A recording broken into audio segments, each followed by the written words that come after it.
Calimera à tous la famille, j'espère que vous allez bien. Oui, j'ai les lunettes, je les enlève. Voilà, c'était juste pour vous embêter un petit peu. J'espère qu'en tout cas tout le monde va bien.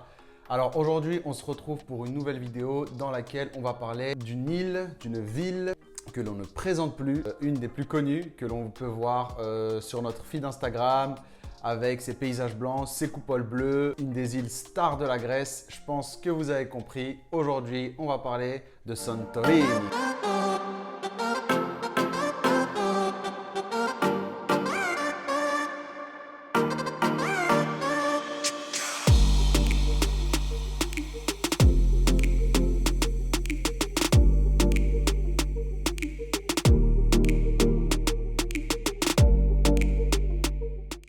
Nous, il faut savoir, quand on arrive à Santorin, on venait directement d'Athènes. On a pris un vol interne qui durait à peu près 1 heure. Donc, on a fait un self-test. Donc, si vous voulez savoir comment se rendre en Grèce, j'ai fait une vidéo sur Athènes où j'explique quels documents il faut remplir.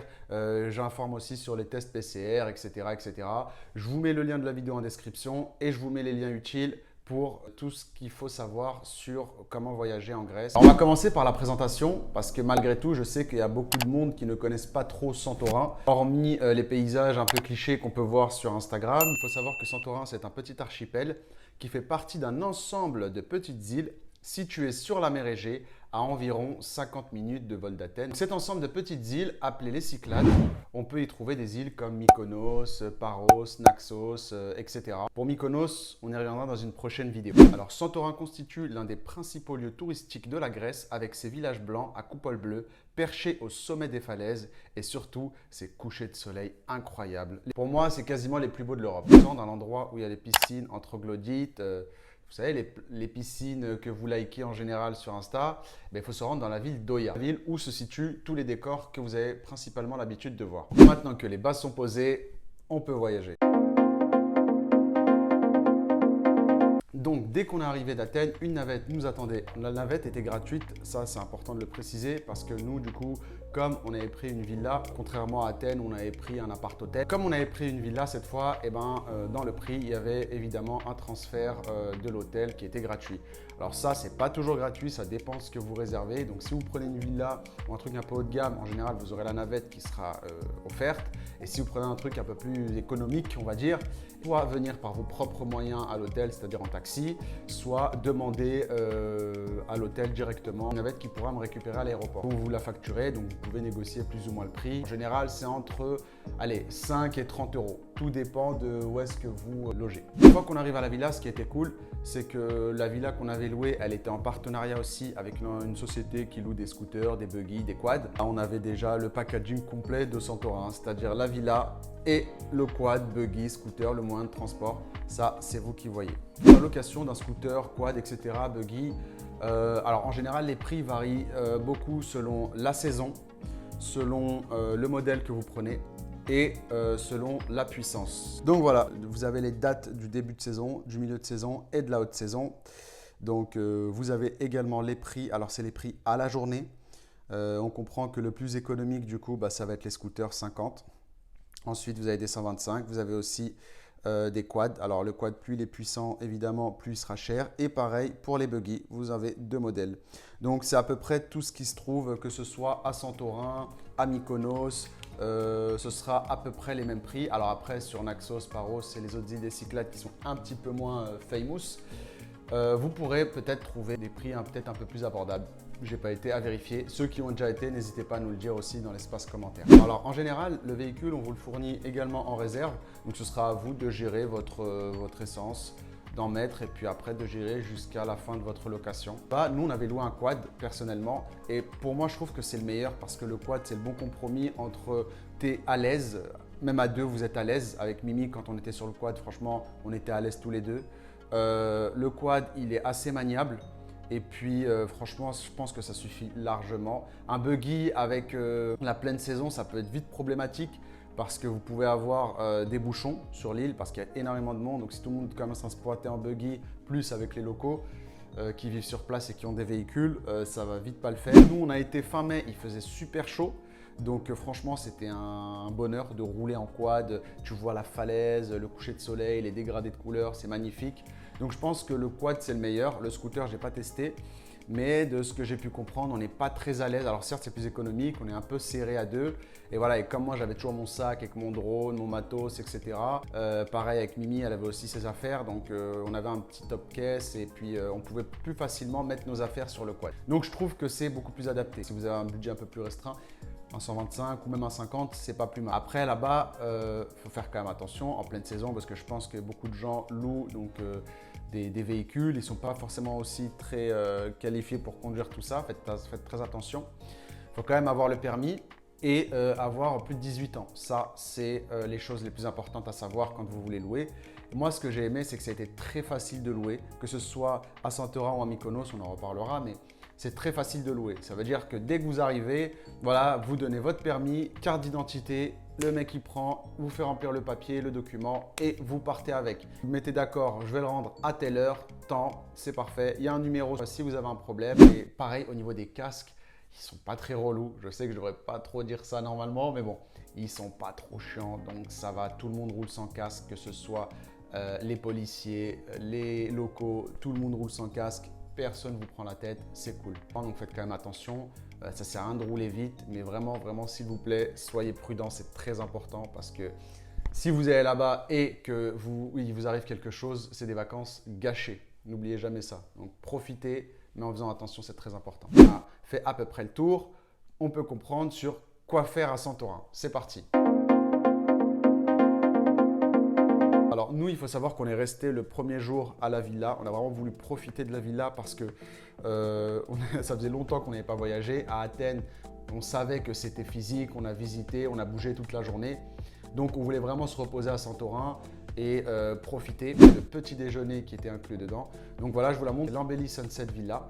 Donc c'était vraiment top, elle était magnifique, on avait tout ce qu'il fallait, très peu de vis-à-vis, on est tranquille. Franchement, c'est vraiment une villa que je recommande si vous voulez kiffer, si vous voulez passer des super vacances tranquilles pour un budget un peu moins cher que celle qui se situe à Oia. Je vais faire un petit point là-dessus par rapport à la villa, c'est que déjà elle se trouve à Megalorochi. Donc Megalorochi, sur l'île de Santorin, c'est un petit peu plus bas que Oia. Oia, je vous rappelle, c'est là où se trouvent toutes les villas que vous avez l'habitude de voir sur les réseaux. La nuance qu'il faut avoir, c'est que quand vous allez à Santorin, pourquoi Oia est un endroit très prisé? Parce que les meilleurs couchers de soleil se font sur cette partie-là de l'île. Alors que si vous êtes sur l'autre partie de l'île, évidemment, les prix seront beaucoup moins chers, mais c'est parce que vous n'aurez aucun coucher de soleil. Aller à Santorin pour ne pas voir le coucher de soleil, voilà. Paris, la Tour Eiffel, tu te rappelles, tu as capté.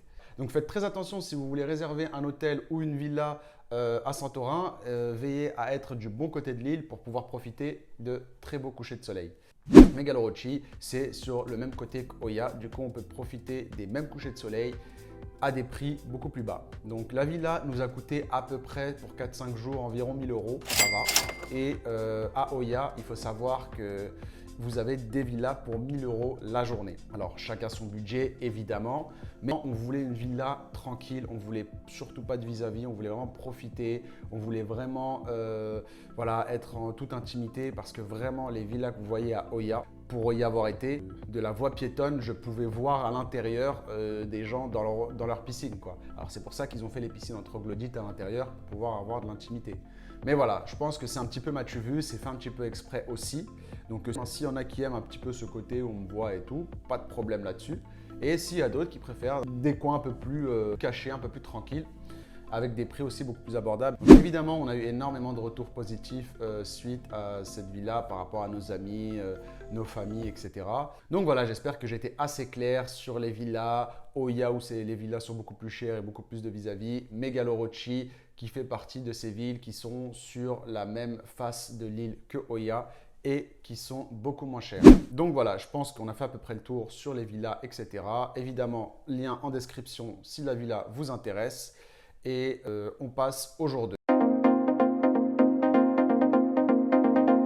Alors, le lendemain, on est parti à Red Beach. C'est une plage où on peut voir des falaises rouges avec une eau qui est assez foncée et même le sable, il est c'est pas le sable que vous avez l'habitude de voir. Le décor est magnifique. Vous avez un superbe dégradé de couleurs entre le rouge, le noir, le bleu, etc. Pour se rendre sur la plage, il y a une petite randonnée de 10-15 minutes. Le chemin est un peu rocailleux, donc faites attention si vous allez là-bas. Ne faites surtout pas l'erreur comme moi j'ai fait. Bon, moi je commence à avoir l'habitude, mais faites vraiment attention. Prenez des chaussures d'eau ou des chaussures de randonnée. Donc c'est un petit peu physique, mais croyez-moi, le jeu en vaut largement la chandelle. Vous pouvez également la faire en excursion en catamaran. On vient les récupérer, on les ramène sur un catamaran, ils font le tour de Santorin et puis ils arrivent directement à Red Beach.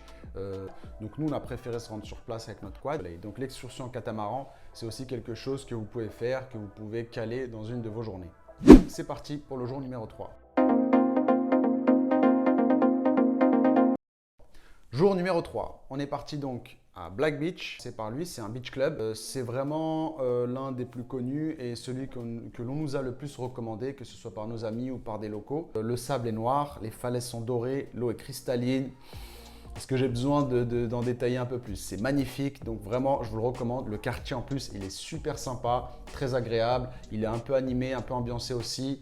Donc nous, on est parti la journée, mais je pense que le soir aussi, ça doit être pas mal. Ou en pleine saison, on peut vraiment retrouver du lourd. Donc vraiment, c'est quelque chose que je vous recommande aussi de faire. Kamari Beach, je pense que c'est assez stylé. Ce qui est cool aussi, c'est que voilà, on peut aussi se faire masser directement sur la plage. Ça coûte à peu près entre 20 et 50 euros. Faites attention.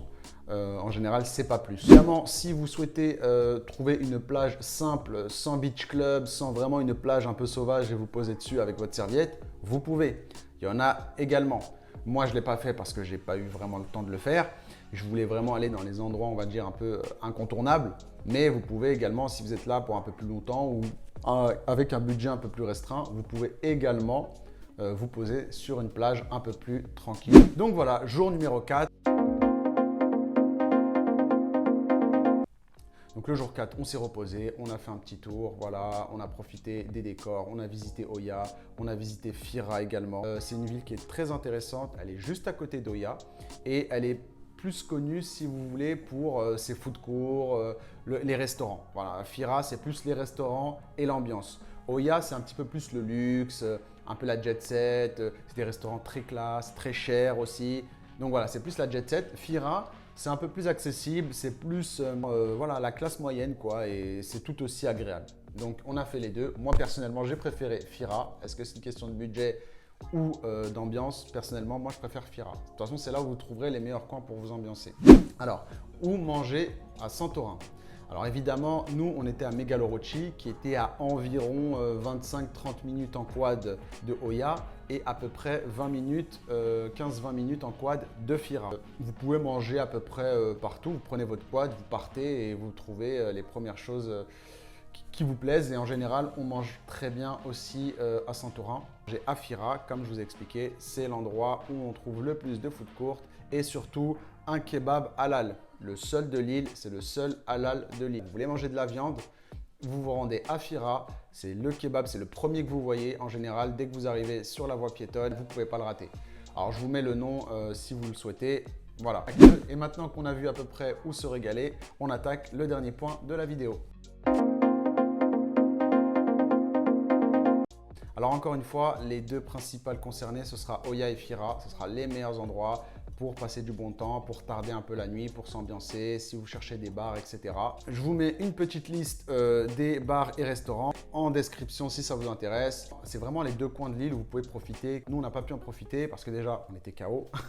Et aussi parce qu'avec le Covid, les bars, etc. étaient un peu vides. Donc voilà, on passait pas mal de journées dehors en train de se dépenser, etc. On préfère rentrer dans. Alors évidemment, si vous voulez prendre aussi de superbes photos que vous voyez sur Instagram avec les longues robes, etc.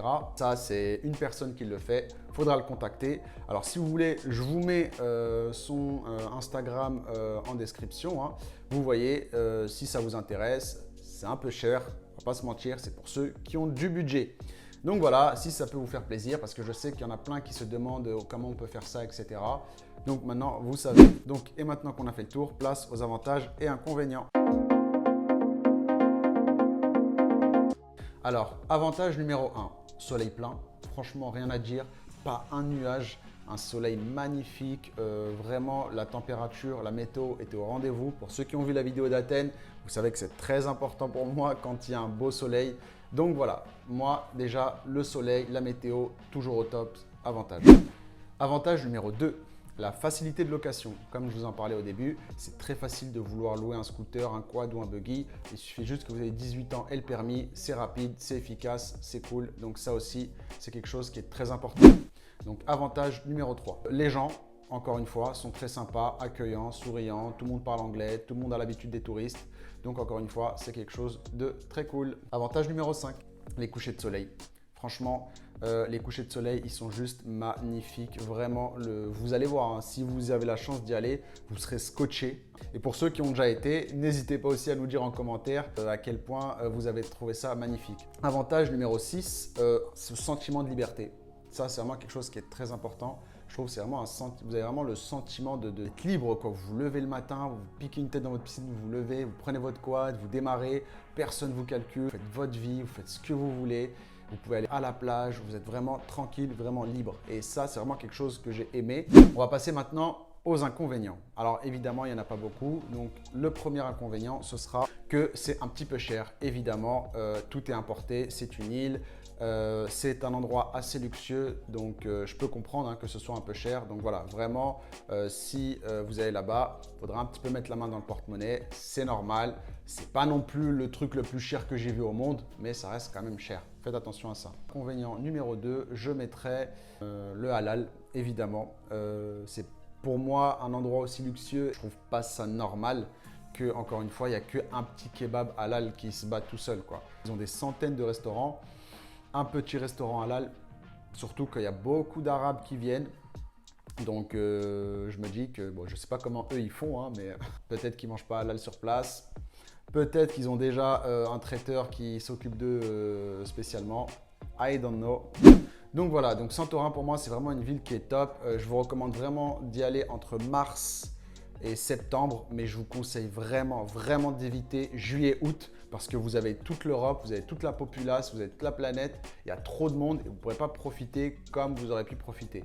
Donc mars, avril, mai, juin, septembre, même fin septembre encore, c'est très bien. Mais évitez juillet-août parce que j'ai eu énormément de retours négatifs sur juillet-août. Il y avait trop de monde, les prix étaient trop chers, les gens ont un peu moins le temps à vous accorder. Évidemment, Santorin, je le recommande pour les couples, pour les familles, pour les amis et pour ceux qui veulent y aller seuls. Un bon endroit à faire pour tout le monde, il y en a pour tous les goûts. Je pense qu'une semaine, max 10 jours, je pense que vous aurez fait à peu près le tour. N'hésitez pas à en profiter, franchement c'est top. Bon, bah voilà, j'espère que ça vous a plu, que vous en avez appris un petit peu plus sur Santorin. Évidemment, c'est une île que je recommande, encore une fois. Personne ne me paye pour la promouvoir, je préfère le préciser, on ne sait jamais. C'est juste ma propre analyse avec Mimi, c'est notre fameux feedback. Donc j'espère que cette vidéo vous a plu. N'hésitez pas à mettre un super pouce bleu si c'est le cas, de vous abonner pour ne pas rater les prochaines vidéos. Alors, on fera prochainement une vidéo sur Mykonos. En attendant, j'espère que ça vous a donné envie d'aller à Santorin. Moi, en tout cas, si j'ai l'occasion, j'y retournerai. Dites-nous également en commentaire ce que vous avez pensé de la vidéo. Et si vous avez déjà été à Santorin, partagez-nous les bons plans. On est toujours friands de ça. C'est du donnant-donnant. Je vous mets encore une fois en description tous les liens utiles, tous les liens qu'il vous faudra si vous voulez aller en Grèce pour la villa, etc., etc. Je vous laisse checker ça. Évidemment, le monde n'a pas fini d'entendre parler de nous. On se dit à la prochaine l'équipe. Ciao.